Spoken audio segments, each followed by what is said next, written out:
This is great. We got a full house here today. Okay, good. Well, let's get started.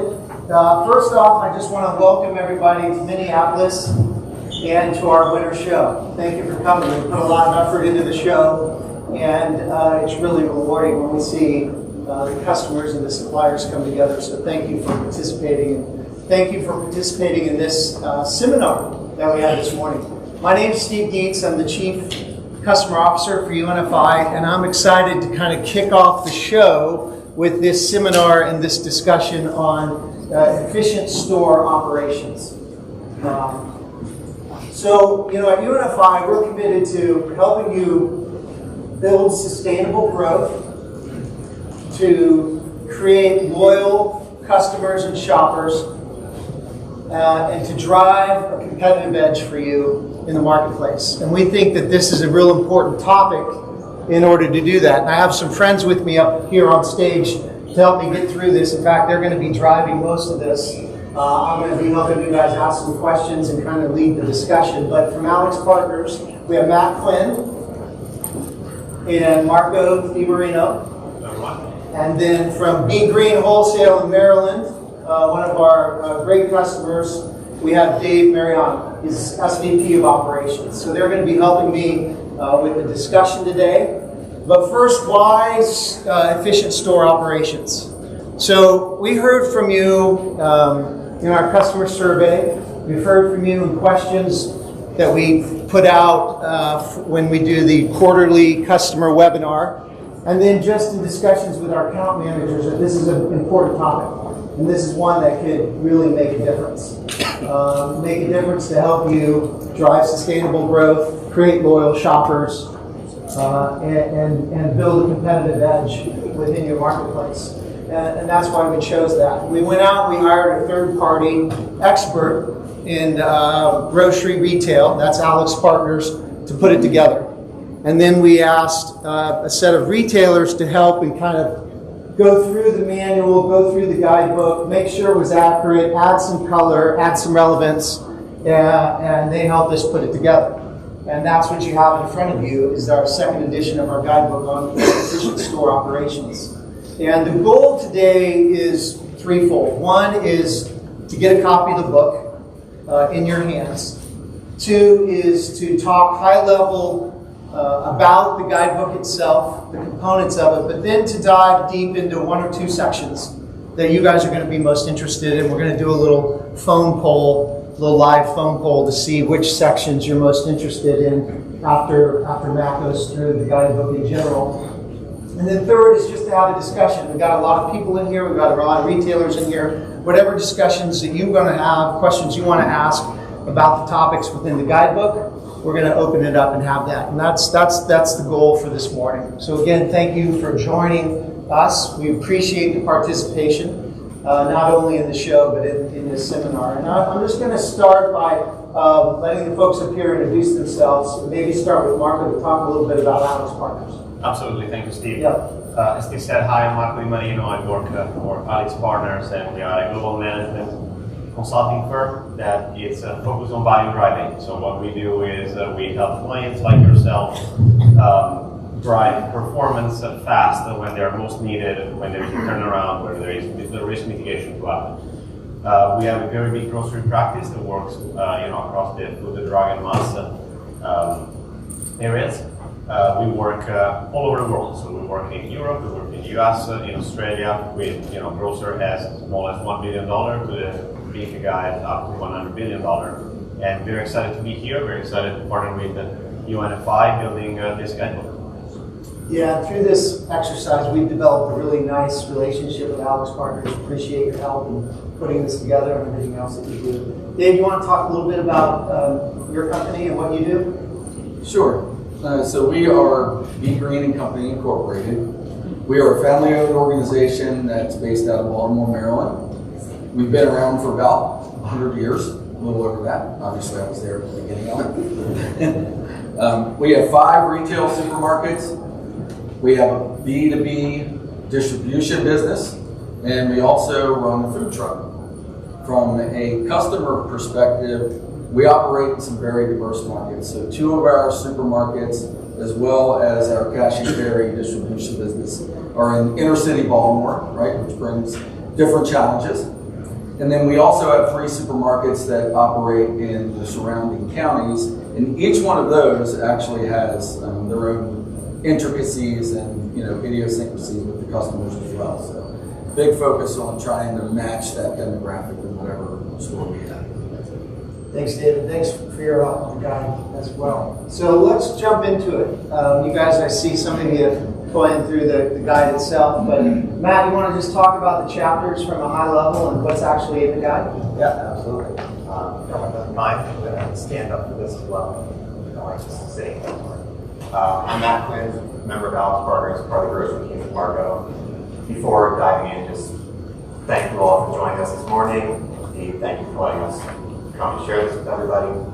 As Steve mentioned, store operations is a topic that was chosen. It's near and dear to the team, but more importantly, it's important to everyone out here, everyone running their stores, running their businesses.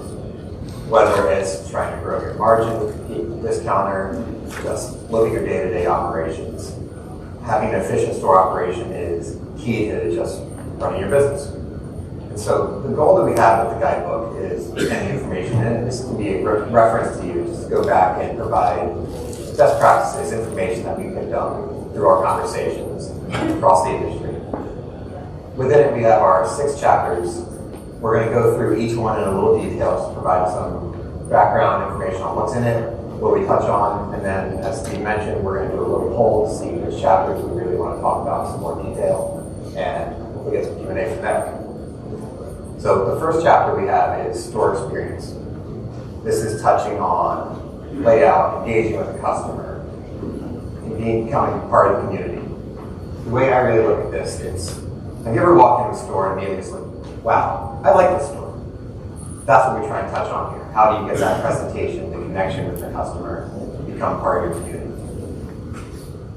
Going into the next chapter, this is staffing and hiring and staffing.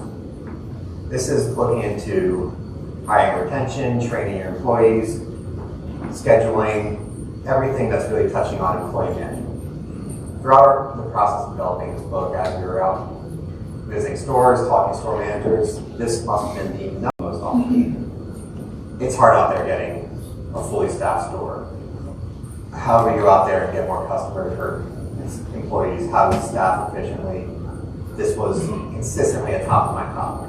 So this is a deep dive into what can we do to grow our employee base. Next, we're getting into a bit with the items. This is going to be forecasting and ordering. This one and the next chapter are going to be very interlinked. This is touching on, like I said, the actual items that are stored. Here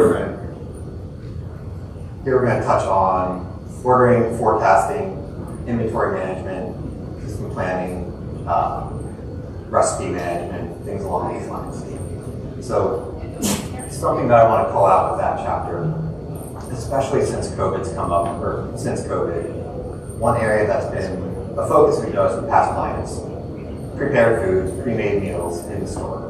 We had an instance where someone we worked with, this was a focus for them. We really wanted to nail down these are the foods we're selling, come in, grab a sandwich, grab a pasta, and the food was good at it. But there was not a clean, standardized process of this is the meal prep, this is how it's tied into the ordering and forecasting. So they had this great program, but coupled with significant shrink because they haven't planned sufficiently out how they manage it between their regular inventory they're selling and the meals that they're preparing. These are the things that we want to get through in that chapter. Next, we have receiving, stocking, and safety. This is going to be getting your items, getting them on the shelves, maintaining the shelf appearance. One thing in particular I like with this chapter, we get into a split between center store and fresh. Fresh, as I'm sure you're all aware, is the driver getting customers in the store. Here we want to take a look at what are the best practices of how we treat fresh versus center store. When do we do store walks, make sure we have the right inventory, when we do product rotation for fresh versus center store, how we get that real appeal to get that fresh part of the pump. Next up, we're going to talk about digital tools. This is an area that I'm sure if you just, any conversation you're having, there's something coming up. Is it AI? Is it self-checkout? Is it electronic shelf tags? There's countless different areas you can go into with digital tools, and frankly, it can be overwhelming. If there's one message I could really get across for this chapter, well, even before that, we get into different tools, how they're used, examples of them. The main message I want to get across here, there's no one solution. It's not going to be one size fits all. If you don't read this chapter, just one main takeaway that I want to make clear. If you want to do digital technology, AI, whatever it is, test it in your stores. Understand, does this fit for me? Kroger's announced they're doing some stores where it's just going to be a test of only self-checkout. That's great. That might not be the fit for you. Understand how it'll impact your stores, what the ROI might be for your particular business. Kroger, fit for them, might not be a fit for you. And then finally, the exciting part, additional profit drivers. These are the fun things. This is where we're going to be getting into additional ways you can just grow your profits for your business. So this will be touching on e-com, private label, a little more about prepared foods, as Dave mentioned, food trucks, things along these lines. And then along with that, a few just hints and tips about merchandising. Some little tricks you can do to try and get that little pump, little extra sales margin. And so with that said, I think next up will be the poll. Yeah, I want to touch on the guidebook itself just briefly. I mean, it's a good read, right? But the purpose is not just to read it once and put it away. It's whether it's team meetings, leadership meetings, topics that you guys are working on. We have every type of retailer here, and some are really good in other areas, and there's opportunities in other areas. And this is a base to use. It goes through and shows some good examples of what some industry leaders are doing, what some new technology that's coming out, and just in general the topics that you need to be thinking about along these categories. And so it's a real good guide to have as you manage your business. Okay, so now let's go to the interactive part of today. So we're gonna have you do just a brief phone survey. So if you get your phones out, we're gonna figure out what two topics that this group wants to talk about and discuss the most. So if you could put that URL or capture that QR code into your phone and give it a second when the thumbs up goes, you see the thumbs up, hit the thumbs up, and it'll ask you to pick one of the topics, one of the 6 topics. And what we'll do is we'll have just an extended discussion on the 2 topics that this group picks that they want to discuss. And I am making a lot of noise. I don't know why.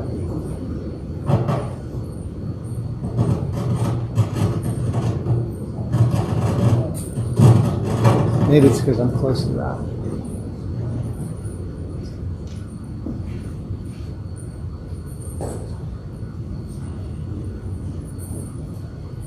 Additional profit drivers, store experience, employee staffing.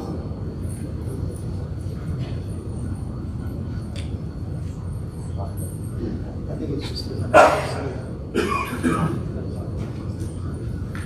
we'll give it a few more minutes. Employee staffing, outpacing store experience. As we go down the line.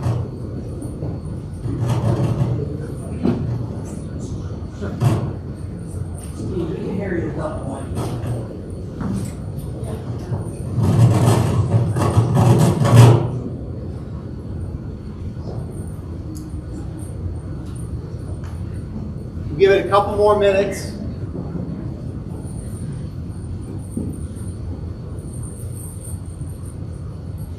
All right, let's settle in right there with additional profit drivers, employee staffing, and we'll get to store experience if we get a shot.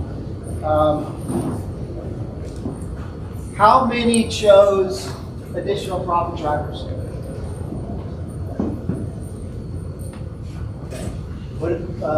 Let's start with that one. And I've got a few questions to ask the group on this topic, and then I'm going to ask everyone here if they have any additional questions or comments that they want to go through. So on additional profit drivers, let's start with Dave. Dave, how is Be Green? Be Green. How are you different than your competitors on the street? What do you do to drive additional profit there? So for us, we literally are in one of the most competitive markets in the nation. We have Aldi, Lidl, Walmart, so all of the price, and grocery outlet as well. All the price drivers, as well as super regionals like Wegmans, Giant, Wise, so stores that have hundreds of stores. So for us, it's about we're not necessarily going to win on price. So we have to find things that make us cool and make us different. We do a really nice job with our prepared foods. We focus on items that we still make in the store. We still do things from scratch. We make sure we get credit for that with the labeling on the package as well as signage around the stores. And then we also have used our food truck operation, which may seem kind of odd, to get into community events, to get into different areas and have customers try the things that we think make us cool. One example of something that we stumbled upon was crab cake sandwich. So this started as one store finding this item and thinking that they may be able to sell more.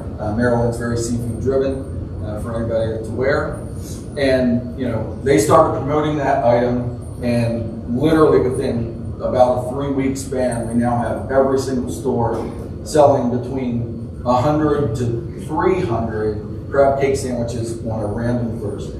So just one day. Something that we do that nobody else can do, nobody else is going to take the time to do, but it definitely gives us a point of difference. Thanks, Dave. Any other examples from the group on what you guys are doing to drive profit drivers? Anything that you'd like to share along those lines? Yeah. I've got a store that does dog days of summer, so every Wednesday they take grills out and they'll grill you a steak if you want to go in and grab one at their counter. They'll grill seafood for you, burgers, dogs, heavily promoted on social media. It drives people into the specials that are upcoming for the butcher shop that weekend. Right. Anyone else? Matt, any best practices here, or any one particular thing that you want to call out? Yeah, so this area, I don't think there's any one thing to really hone in on, but Dave mentioned it. Prepared foods is such a driver. You can bring customers in, it can take place in a restaurant. Having something that makes you stand out, being known as having crab houses or making your own tortillas in-house, something like that makes you really stand out as unique, connect to someone. One that always stands out to me is also how you use private label in a store. It's another way you can just differentiate from a competitor down the street. This is something unique to us. This is something that helps drive both your store brand and your sales. And when it's promoted, there's signage around it, you can actually mark it out. This is our brand, this is what we sell here, this is unique to us. The customer then begins to associate this is unique to you, and they'll become attached to it, they'll become more loyal, drives loyalty and sales, and it helps that private labels typically a higher margin driver than national brand. Private label is something that we're seeing really thrive in the marketplace right now, especially with the economy. I know many of you have your own private brands, but we also have some private brand, our private brand offering that's out there on the floor. So if you're not familiar with it, I suggest you take a look at it. Little plug, wasn't planning to do that, but I think there's some opportunity there. Any other questions from the group on this topic? Anything you want to challenge from Nancy's perspective? Yes. So how would you identify, with margins, especially private label being driven, right? Our customers are changing, money's getting higher, the economy's kind of on the outside. How often does Unify look at parameters set from national brand to private label margins? Yeah, we do that on a regular basis to differentiate. I don't know, Chris, do you want to touch on that? Did you hear the question? I did. We are looking at national brands. We're also looking at very local brands. So, for example, we're in our second cycle right now, a KBI program, known value-added program, and the whole purpose of that is to have some flagship SKUs that are at deep discounts way beyond where the national brand equivalent is, but also if you're competing against a Target or a Walmart, helps you compete against those as well. So we are constantly looking at an entire team that all they do is constantly looking at the local market and the national brand equivalents for pricing. So we'd love to have someone sit down with you and talk to you a little bit more about that program and what we're doing there. But great question. Anything else on this topic? All right, I believe the next one was staffing, employees and staffing. And Dave, I know you guys have spent a lot of time on this and you're having some success. You want to share a little bit of that with the group? Sure. So we certainly haven't solved this yet, full disclosure. However, I think this has got to be our number one challenge. Staffing in our stores is, it's harder than it's ever been. I've been in this business for well over 30 years, and when I came into this business, grocery was looked at in many ways as a chance for a career, especially if you weren't going to go to a 4-year university or whatever. And many of the entry-level folks look at us as almost like an entry-level job, kind of fast food. So for us, we're really trying to change that and take the folks that we have in our store currently and help them understand, the career that could be in front of them. So to help do that, we started something that we called Be Green University. And what we did, not unlike, I'm sure, some programs that are out there, but we picked some high potential candidates that weren't already management in our stores, not store managers or assistants. And they were nominated by their store peers, and we put them through a series of classes that included leadership competencies, just business competencies, things that were kind of an investment in them that would help them to, quite frankly, be able to step up as we had those roles come available. In addition to that, because we still make stuff in our store, we still bake in our bakery, and we still cut meat, and those trades aren't necessarily out there, especially since restaurants have reopened. We partnered with a local community college for a 19-credit culinary program where they can get a 19-credit certificate for prepared foods, catering and entertaining, or baking and pastries. And again, trying to target that employee that maybe isn't going to go attend a 4-year university. Try and get that person, let them see the growth, and retain the people that we think have potential. For us, we want to find people with the right attitude, and then train the rest. Right? We can train with anything. To try and recruit, we've obviously moved to primarily app-based recruiting, so we use ADP, Indeed, ZipRecruiter, all those. And then we upgraded our website to also let folks apply directly, to the store rather than using paper applications. So it's really helped create kind of a mobile digital, recruitment system for us. And, that's also, we've started to get some momentum there. Great, thank you. Matt, anything you want to add to that section? Yeah, so first off, I just want to say when we found out about Dave and team's program, it was amazing. They're doing some great stuff there with that. I think I would just want to emphasize or re-emphasize what you said. And it comes down to how you're treating your employees, how you help them grow, foster them. When it comes to actually hiring someone, you can have your wage, you can be competitive with someone down the street. But if someone's applied, clearly they've already expressed some interest. And it's then, how are you going to treat them? How are you going to help them grow, help them build a career, not just a job? And that really helps some places distinguish themselves rather than just, yeah, we're the same price, we're going to pay you slightly a little bit more than down the street. Yeah, man, that's absolutely right. I mean, if I look at, main engagement and where we some clients of ours that were focused on, staffing and, store operation, number one problem is retention, because the best employees are already in your store right now, and recruiting is expensive, everybody knows that, and there is a ton of focus in the industry on retention. I'm thinking about a program like Tour One Day, but also other programs that are starting to get into also, bigger customer of ours, like in the Walmart of the world, the Kroger of the world. They create alternatives to keep their employees in, because they really understand that your employee that is there and is doing the work right now is the best asset that you have, and keep nurturing them. Great. Any additional questions on employee and staffing? Any ideas or thoughts that you would want to share with the group on what you're doing? Well, I have a question about potential employees.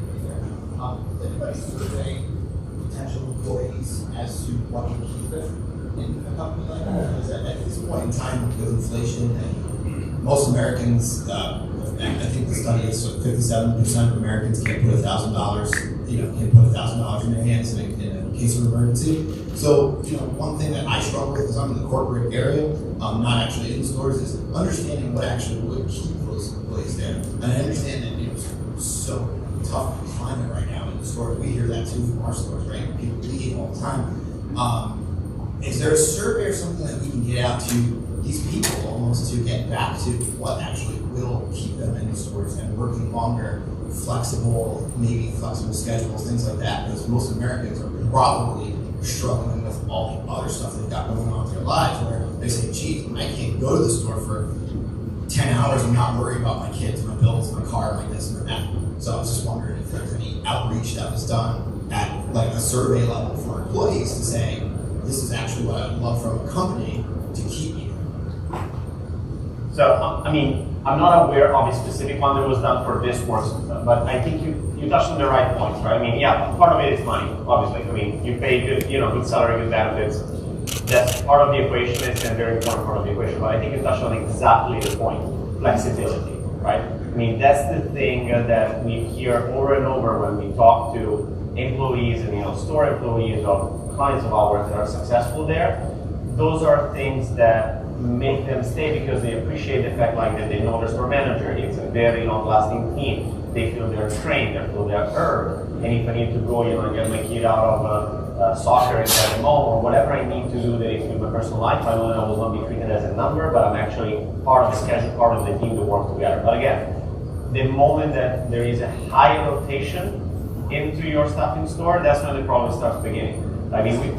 We kind of look at those kind of symptoms, we call them, of what problems are. High rotation, I can over one of those, because you don't create a team. You create a transactional environment inside the store where they are not together and are not working as a team. So again, that's why retention. And I think when that happens, there are a lot of I want to say not non-monetary, but sort of intangibles that they come with that. I'm sure if we put out a survey out there, we'll be close. I think that's a great idea, and I think that's a nice challenge to us to develop a survey that they can use. So why don't we let's put that as a to-do. I think that would be a great idea, and then we'll get that out to account managers, and you guys will be able to see that. So I think that's a great suggestion. Okay, so we had a third topic. I think it was store experience. So I think store experience is so important. I think it differentiates your store. So let's touch a little bit on that. Let's just go off cue here a little bit. Matt, you want to talk on maybe the 2 or 3 biggest things from store experience that you got out of the research and that's in the guidebook? Yeah. Excuse me. So one of the things that I really like about that first chapter, just overall store experience, is kind of building the mindset that when someone goes into a store, it's very much a sensory experience. It's engaging all 5 of their senses. Are things visually lit? What are they seeing? Is there a nice display? When they first went into the store, what are they smelling? Are they greeted by maybe a cafe right there, or flowers, or again, the fresh produce section? Are there samples for them to taste as they're going through the store? Can they sample products, see, okay, maybe we don't build our basket this way? Are they able to pick up and feel the produce? This is what I like, this is what I don't. It's how do we think about how we turn this into a full-fledged experience for them and get them to connect in that level. So that when they walk out the store, it's not just a utilitarian perspective of, okay, I got my groceries, I'm done. It's, I enjoyed that. What would make me want to come back here again? I like shopping there, it was a pleasant experience. I want to come back here more and more, and that's how you gradually grow into being a return customer. It's really just thinking about how you engage the customer in that regard. making them experience it to the fullest, really. There's examples in the book on what to do along those lines, right? Oh, yeah. Dave, I know you got different formats, and I know this is a big thing for you as a store experience. What are the one or two things that you would want to share with the group about store experience? So for us, one of the things, again, that differentiates us is we really lean into event-driven activities. So, in the summertime, we'll have pit beef in the parking lot. We have a crab truck come with, we do crab events. We do gigantic wing bars during football season, which is gigantic for us. And then, in many ways, we really want to leverage our signage to call out those store-made things. One additional thing that we've done that kind of ties in with additional profit as well is we've given our store managers, our assistants, and department managers selling training, which it might sound a little bit counterintuitive for grocery, but we're focusing on the service counters. So deli, seafood, where customers have to talk to us, and in many ways, we're the experts in that, and we're looking for recommendation. So we've done some things with trying to get our counter staff to get a +1.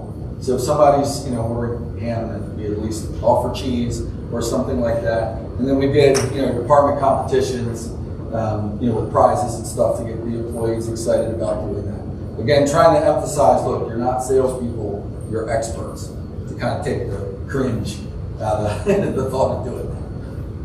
Great. Any other questions or comments on store experience?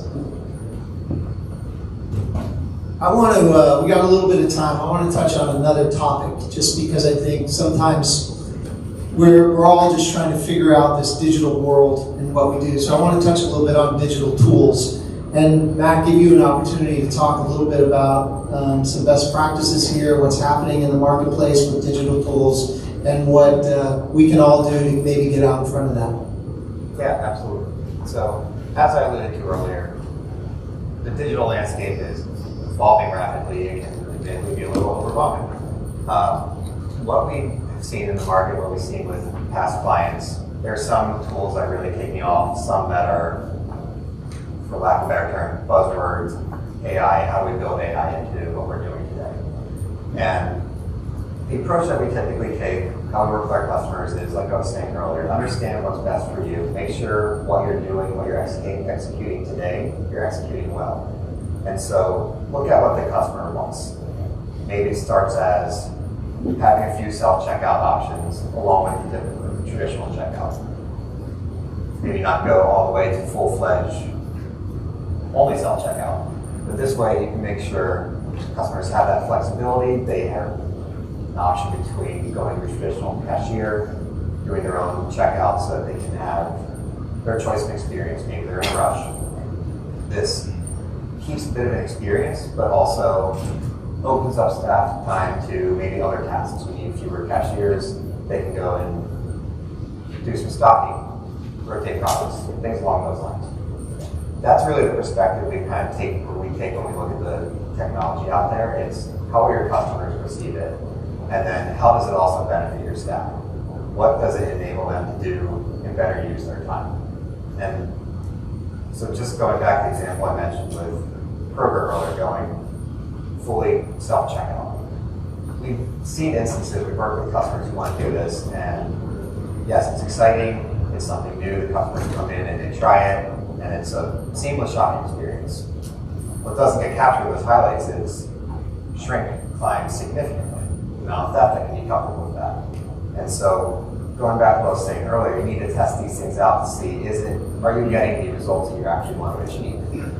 Or are you just going out there, this is the newest technology, you're trying it, and then 1, 2, 3 things suddenly build up and, oh no, my customers weren't ready for it, operationally I wasn't ready for it. Like, long story short, I feel like I've taken a long way to get to this answer. It's understanding what your customers are willing to accept, what's the best fit for you, and really nailing down your existing operations to understand how can I supplement that and build upon that base with technology that's coming out there. Thanks, Matt. Dave, how are you guys thinking about digital tools in your stores?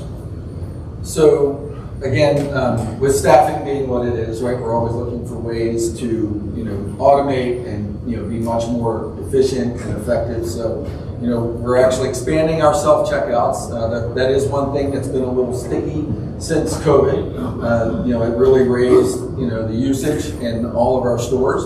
And so we're looking at ways to do that, but we're also looking at perhaps going with, the corral type layout to try to minimize, the shrink that would come with that. We also use some app-based things, in our store operations. So, we use automated temperature checks in our, food service departments. Something that's helped us have records, know which stores are truly executing on a high level, as well as having that information available, infinitely without, needing to have a stack of papers this big. And then, we're also using a, date check software that's helping us, with our rotation and, minimize out of dates across our center store departments. Thank you. Any other comments or questions on this topic? Yes. I think it's important to recognize that digital tools can be used at receiving also, and for your live POS or inventory needs. I don't think I need that, but thank you. Also for your invoicing, for having it drop right in your system so that you're not at risk of losing an invoice and having the whole payables mess that surrounds that. But particularly receiving, there's a lot of digital tools for receiving that.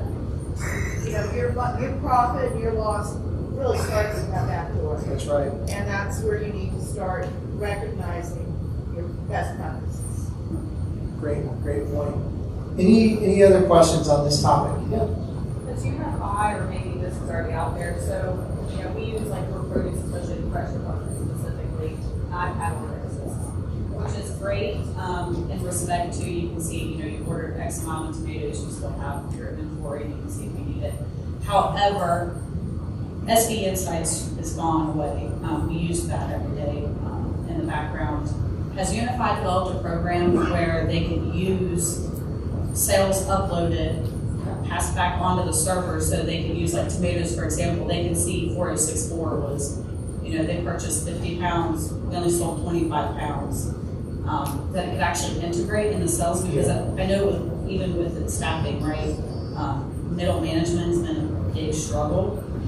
Just the processing and thinking in grocery is very difficult. It's not as easy as everyone makes it out to be. And I think that would help with shrink and just training, right, being able to integrate those two systems together. Yeah, we are working on all of that, and we're revamping MyUNFI to cover all those bases, and we have a roadmap, a 3-year roadmap, and that exact topic is actually part of the roadmap. So we are looking at those things for sure. And spend some time with your account manager. We can talk here at the show a little bit more about MyUNFI, go through some demos of what we have now and what's coming up. So that's a topic that we're definitely looking into. Anybody else? Yeah. You have a question from the panel. For years when you think about store experience, profit drivers, sampling used to be really a big driver of that. COVID came along, that's kind of disappeared. I was curious from the retailers or even from the panel, are we seeing sampling become something in the forefront again? When you go to Costco here, you start to see that again. Just curious, that was such a big part of what I did for years with sampling, and just wondering what the team thought about that. So I can speak to that. For differentiation. Yeah, so I can speak a little bit to that. So for us, we've definitely reignited our sampling approach. And, I spoke earlier about our success with crab cakes. Well, a couple of stores now, we're actually taking the hot crab cakes around on a platter, around the store, and literally are selling that empty platter, and then going back and refilling that multiple times a day. Customers are ready for that, at least from what we've seen. Again, I think that definitely gives you a chance to talk about what makes you, what makes you cool. To add on to that, completely agree. What we've seen, some of the successful stories of this, is when you're combining sampling with your pre-made foods or prepared foods. And so someone will get a taste, a slice of a sandwich, that turns into an entire sandwich. Or when you're sampling out what your specialty in-store product would be, mentioned tortillas earlier, sampling out fresh made tortillas or tortilla chips. And so we've seen a lot of success with sampling around your specialty and unique products, and less so we're trying to drive sales for this national brand that's on promo right now. So it's definitely coming back, but also in a bit of a unique, specialized way in some instances. What we're also going to do is private label. I think is a great sampling opportunity. People are sometimes, what's that brand? So we're starting to incorporate that with the other things we're doing. Talking about private brand sampling and incorporating that into the other things that they're doing. Anything else? I think we're running close to time here, so I want to first thank the panel for participating and for all the work that you've done to put the guide together. Thank you very much. I want to thank everybody for attending and spending this morning time with us. I know time is valuable. Hopefully this was worth the time. There's a lot of nuggets in the guidebook. And there's also a digital link to the guidebook. So you can ask your account rep for that digital link as well. And then just going to ask you just to fill out one more quick poll before you go. It's really helpful for us to get information on a couple of things. One, just to see how helpful this was and what we can do to improve. And then two, we have quarterly customer growth webinars. And I'm just curious as to if this would be, or one of the topics in the book would be important to kind of go through in more depth in one of those sessions. So love to get that kind of information. And again, thank you very much for your participation. We appreciate your business. We're happy that you're here on the show with us. And here's to having a really good show for the next couple of days. Thanks a lot. Thank you.